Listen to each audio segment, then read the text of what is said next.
I just said that the Strip was integrated. Also, so that we see public accommodations integrated. It means for the first time, blacks can have a meal on the Las Vegas Strip in a place other than Fox's. So Fox's Deli was the only place on the Las Vegas Strip prior to this where blacks could actually sit down and have a meal.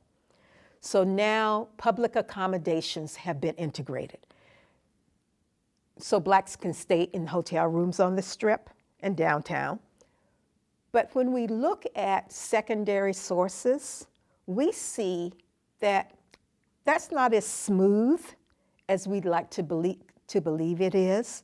We see stories where blacks come and they have to,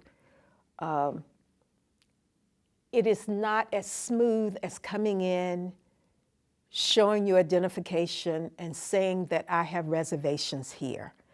So it takes 4 or 5 years before those transactions, before that is as smooth as it is today for a black person to get a room. So we do see bumps in the road.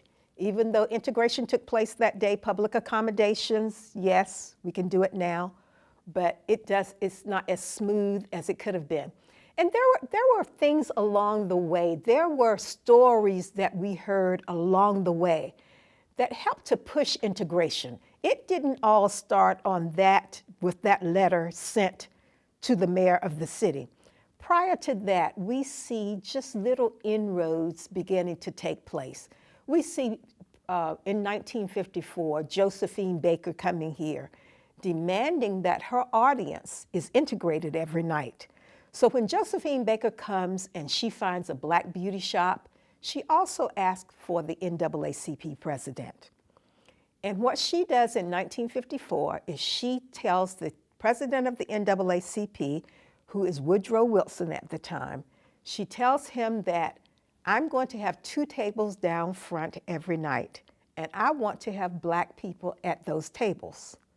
So because of those little things like that, we also see over the years, there were 2 women here who were very, very brave. Lubertha Johnson and Mabel Hogarth were very, very good friends. Mabel Hogarth was the first African-American woman hired to teach by the school district.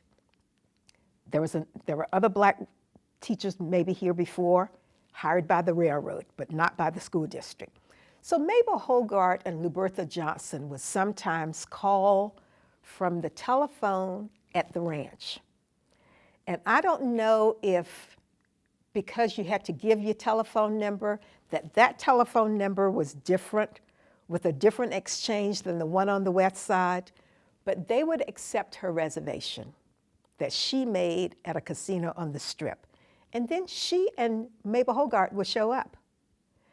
So little things like that happen over the years. In 1955 and 56, when the black dancers began to come to town, some of them stayed. We had a first black doctor, first black dentist. We had people like Jimmy Gay. We had people like Sarah Ann Knight Preddy. They knew people who were in the entertainment industry. Every once in a while, some of them would be invited to go to a show on the Strip.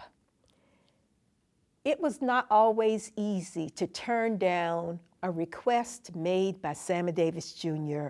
or somebody who had a guest like Alice Key show up because they were invited. So casinos would let them sit at a table in the back. So we began to see the barriers gradually break down over the years, gradually, leading up to what happened on that night when integration actually take place, starting the integration of public accommodations. So we do see little things happening to lead up to that.